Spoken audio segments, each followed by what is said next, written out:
16 నెలల పాలనలో చేసింది ఏమీ లేదని ఎమ్మెల్సీ ఖమ్మం జిల్లా బీఆర్ఎస్ పార్టీ అధ్యక్షులు తాత మధుసూదన్ ఆరోపించారు. పార్టీ జిల్లా కార్యాలయంలో మాజీ ఎమ్మెల్యేలు సండ్ర వెంకట వీరయ్య, ఉపేందర్ రెడ్డి, చంద్రావతితో కలిసి తాత మధు మీడియాతో మాట్లాడారు. తెలంగాణ రాష్ట్ర సాధన లక్ష్యంగా 14 ఏళ్ల పోరాడి కేసీఆర్ నాయకత్వంలో రాష్ట్రాన్ని సాధించుకున్నామన్నారు. సాధించుకుని రాష్ట్రంలో 10 ఏళ్ల కేసీఆర్ సుపరిపాలన పాలనలో తెలంగాణ దేశంలోని నెంబర్ 1 రాష్ట్రంగా నిలిచిందన్నారు. కాంగ్రెస్ పార్టీ 420 మోసపూరిత హామీలను ఇచ్చి అధికారంలోకి వచ్చిందన్నారు. తెలంగాణ రాష్ట్రం దేశంలోని నెంబర్ 1 ఉండాలంటే మళ్లీ కేసీఆర్ పాలనే శ్రీరామ రక్ష అని తాత మధు స్పష్టం చేశారు. కాంగ్రెస్ పార్టీ ఇచ్చిన మోసపూరిత హామీలతో మోసపోయామని ప్రజలు భావిస్తున్నారని తెలిపారు. రాష్ట్ర ప్రయోజనాల కోసం ఏర్పడిన బీఆర్ఎస్ పార్టీ 24 సంవత్సరాలుగా పూర్తి చేసుకుని 25 సంవత్సరంలో అడుగు పెడుతున్న సందర్భంగా వరంగల్లో 27వ తేదీన గొప్ప బహిరంగ సభ నిర్వహిస్తున్నట్లు తెలిపారు. తెలంగాణ రాష్ట్రం రావాలని, తెలంగాణ బిడ్డల చిరకాల వాంఛ నెరవేరాలని అనేక దశాబ్దాలుగా అనేక పోరాటాలు తెలంగాణ బిడ్డలు చేయటం జరిగింది. మలి దశలో కేసీఆర్ గారు తెలంగాణ బిడ్డల యొక్క ఆకాంక్షలు నెరవేర్చడం కోసం తెలంగాణ రాష్ట్ర సాధనే లక్ష్యంగా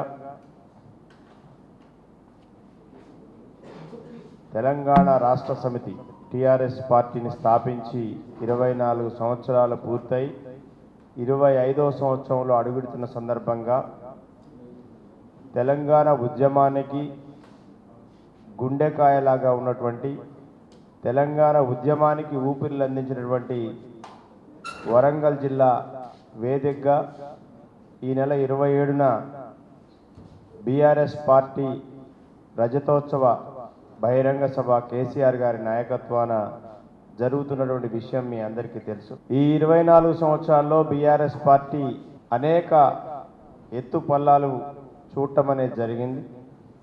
బీఆర్ఎస్ పార్టీ ఆనాడు గుప్పెడు మంది తెలంగాణ ఉద్యమకారుల చేత కేసీఆర్ గారి నాయకత్వాన జలదృశ్యంలో జెండా ఎగరవేసి తెలంగాణ రాష్ట్ర సాధనే మా లక్ష్యంగా ముందుకు సాగి 14 సంవత్సరాల పాటు ఈ రాష్ట్రంలో ఉన్నటువంటి అనేక వర్గాలని, విద్యార్థులు, యువకులు, మహిళలు, రైతులు, ఉద్యోగస్తులు, అనేక వర్గాలని, అనేక రాజకీయ పార్టీలని ఒక్కతాటి మీదకి తీసుకొచ్చి తెలంగాణ రాష్ట్ర సాధనే తన లక్ష్యంగా ప్రకటించుకొని ఎలాంటి బ్యాక్గ్రౌండ్ లేకపోయినప్పటికీ తనకు ఆర్థికంగా లేదా అంగబలం కానీ ఏ బలం లేకపోయినా ఒక్కటి చిత్తశుద్ధి, ఆశయ శుద్ధితోని కేసీఆర్ గారు ఆనాటి నుంచి అనేక రూపాల్లో తెలంగాణ పోరాటాన్ని నిర్వహించి గాంధేయ మార్గంలో ప్రపంచంలోనే ఒక గొప్ప ఉద్యమాన్ని నిర్మించి రాదనుకున్నటువంటి తెలంగాణని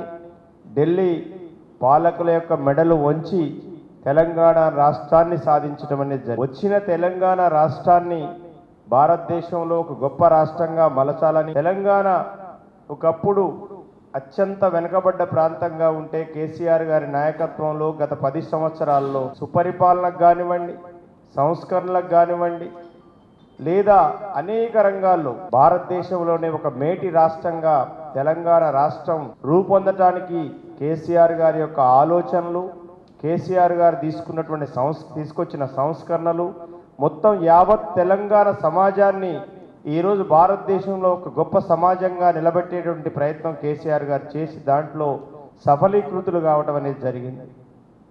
ఈ నేపథ్యంలో ప్రజలు 10 సంవత్సరాల బీఆర్ఎస్ పాలన తర్వాత కాంగ్రెస్ పార్టీ ఇచ్చినటువంటి 420 అనేక మోసపూరితమైనటువంటి హామీలకి ప్రజలు మొగ్గి కాంగ్రెస్ పార్టీకి అధికారం ఇవ్వటం జరిగింది.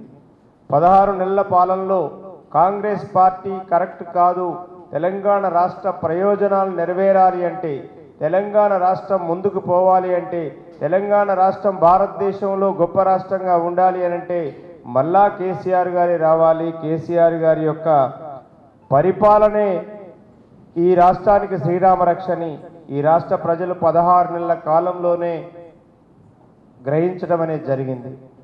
ఇప్పటికే ఈ యొక్క తెలంగాణ రాష్ట్రంలో ఏ వర్గం కూడా ఈరోజు హ్యాపీగా లేదు. ఇప్పుడే పాలేరు నియోజకవర్గానికి వెళ్ళొచ్చాం.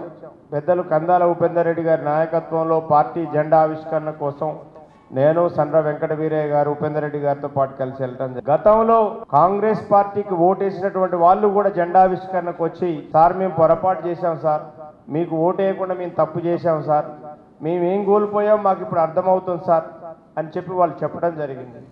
అట్లాగే వడ్ల కళ్ళం దగ్గర అడిగి రైతుల్ని ఉపేందర్ రెడ్డి గారు మీ అందరం కూడా తప్పకుండా ఈ యొక్క కార్యక్రమంలో గ్రామ స్థాయి నుంచి జిల్లా స్థాయి వరకు ఉన్న ప్రతి యంత్రాంగం పూర్తిగా యాక్టివ్ అయి బహిరంగ సభ జయప్రదంలో తలా ఒక పాత్రని పోషిస్తున్న ఈ సందర్భంలో అందరికీ ధన్యవాదాలు తెలియజేస్తూ, ఈ యాసంగి ధాన్యం కొనుగోలులో ప్రభుత్వం ఘోరంగా వైఫల్యం చెందింది. ఇవాళ ఏ రూట్ వెళ్ళినా కూడా ధాన్యం రాసులతో నిండిపోయి మండుటెండలో రైతాంగం దిక్కుదోసన స్థితిలో ఒక పక్క ఆకాశంకి వెళ్ళి రెండో పక్కన ప్రభుత్వంకి వెళ్ళి చూస్తున్నారు. కానీ ప్రభుత్వం రైతులకు వెళ్ళి మాత్రం చూడట్లే. ఇప్పుడు పాలేరు నియోజకవర్గంలో తిరిగి వస్తున్నాం.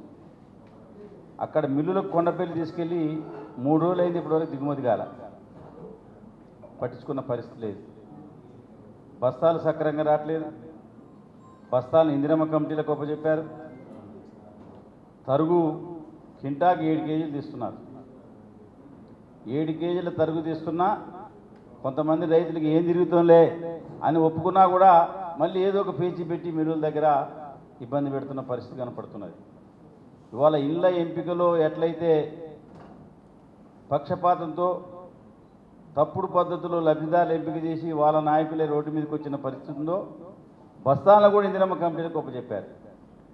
ఇలా DCMSకి యంత్రాంగం లేకపోయినా ఆ పేరు మీద కొనుగోలు కేంద్రాలు ఇచ్చి కాంగ్రెస్ పార్టీ నాయకులు గ్రామాల్లో కొనుగోలు కేంద్రాలు నడుపుతున్నారు. ఐకేపీ సెంటర్లను వాళ్ళ నియంత్రణలో పెట్టుకుని మేము చెప్పిన వాళ్ళకే బస్తాలు వేయండి, మేము చెప్పిన వాళ్ళకే కాటాలు వేయండి అని చెప్పే ఒక తప్పుడు పద్ధతి గతంలో ఎన్నడూ లేని విధంగా ఇవాళ వరి ధాన్యం కొనుగోలులో రాజకీయ జోక్యం ఎక్కువై గ్రామస్థాయి నాయకత్వం మా ఇంటికి వస్తే తప్ప మేము బస్తాలు ఇవ్వాలనే పరిస్థితిలో ఇవాళ రైతాంగాన్ని ఒక దిక్కుదేశ స్థితికి నెట్టివేసిన స్థితి ఇలా ఖమ్మం జిల్లాలో కనపడుతుంది. మేము జిల్లా కలెక్టర్ గారికి కూడా చెప్పాం. ఈ వేదిక ద్వారా జిల్లాలో 3 మంత్రులు ఉన్నారు. దయచేసి మీరు ఇప్పటికే రైతు బంధు వేయలే, రుణమాఫీలో ఫెయిల్ అయ్యారు, కనీసం రైతు సొంతంగా పట్టించుకున్న దానినైనా కొనుగోలు మీద దృష్టి పెట్టండి. ఇప్పటివరకు ఒక సమీక్ష చేయలే. ఇప్పటివరకు ధాన్యం కొనుగోలు మీద సమీక్ష లేదు. కల్లూరు మండలం పులయబంజర ఒక కొనుగోలు కేంద్రంలో 1,00,000 బస్తాలు ఉన్నాయి ఇప్పటికి. ఈరోజు మీరు ఏ రూట్ అయినా వెళ్ళి చూడండి, చాలా ఘోరమైన పరిస్థితి ఉంది. మరి ఇది జూన్ పడుతుందో జూలై పడుతుందో అసలు ఈ ఒడ్లు కొంటారో కొనరో అనే ఒక ఆవేదనలో రైతాంగం ఉన్నారు. కొన్న ఓట్లు కూడా 4 రోజులు అయితే తప్ప కూడా డబ్బులు పడట్లే అకౌంట్స్లో. మళ్ళీ అదొక ప్రాబ్లం ఉంది. ముందు వేసిన వాళ్ళకి డబ్బులు పడట్లే, ధాన్యం రాసులు మొత్తం రోడ్ల మీద ఉన్నాయి, కొనే పరిస్థితి లేదు, బస్తాలు సక్రంగా ఇచ్చే పరిస్థితి లేదు, మిల్లర్స్ మీద దృష్టి లేదు. దయచేసి మేము యంత్రాంగానికి విజ్ఞప్తి చేస్తున్నాం, తక్షణమే రైస్ మిల్లర్స్కు కొనుగోలు కేంద్రాలకు అనుసంధానం చేయండి. బస్తాలని రాజకీయ జోక్యం లేకుండా బస్తాల్లో ఏ అధికారి అయితే ఆ కొనుగోలు కేంద్రం నియంత్రణ ఉండాలో ఆ అధికారికి ఇవ్వండి. కొనుగోలు కేంద్రానికి ధాన్యం వస్తే వాళ్ళకి సీరియల్ నెంబర్ వేసి బస్తాలు ఇచ్చే కల్చర్ ఉండే, ఇలా రకంగా లేదు. ఏరుగట్ల అనే విలేజ్లో అసలు మీరు బీఆర్ఎస్ వాళ్ళ ఒడ్లే పెనువెల్లి మండలం ఏరుగట్లలో అసలు మీరు కాటా వేయడానికి లేదు, ముందు మా వేయండి అని చెప్పి ఇలా ఉదయం నుంచి పెద్ద గొడవ జరుగుతుంది. అది లాస్ట్ ఇయర్ కూడా అదే పరిస్థితి. అది మళ్ళీ కలెక్టర్ గారి దృష్టికి తీసుకెళ్ళి లాస్ట్కి కాటా వేసిన పరిస్థితి ఉంది. ఎందుకు ఎన్నడూ లేని తప్పుడు పద్ధతిలో ఈ దుష్ట కల్చర్ శక్తుల్ని, ఈ యొక్క తప్పుడు పద్ధతులు మీరు ఎందుకు అలవాటు చేస్తున్నారు? కొనుగోలు విషయంలో ధాన్యం కొనుగోలు రాజకీయాలు ఎందుకు? ఇక్కడ ఇందిరమ్మ కమిటీల పాత్ర ఏం అవసరం వచ్చింది? అసలు మీరు బస్తాలు వాళ్ళకి ఎందుకు ఇస్తున్నారో సమాధానం చెప్పాల్సిన అవసరం ఉన్నది. ఇప్పటికైనా యంత్రాంగం సొసైటీల మీద నియంత్రణ పెట్టండి. DC వాళ్ళు అదేవిధంగా కింది స్థాయి మరి సిబ్బంది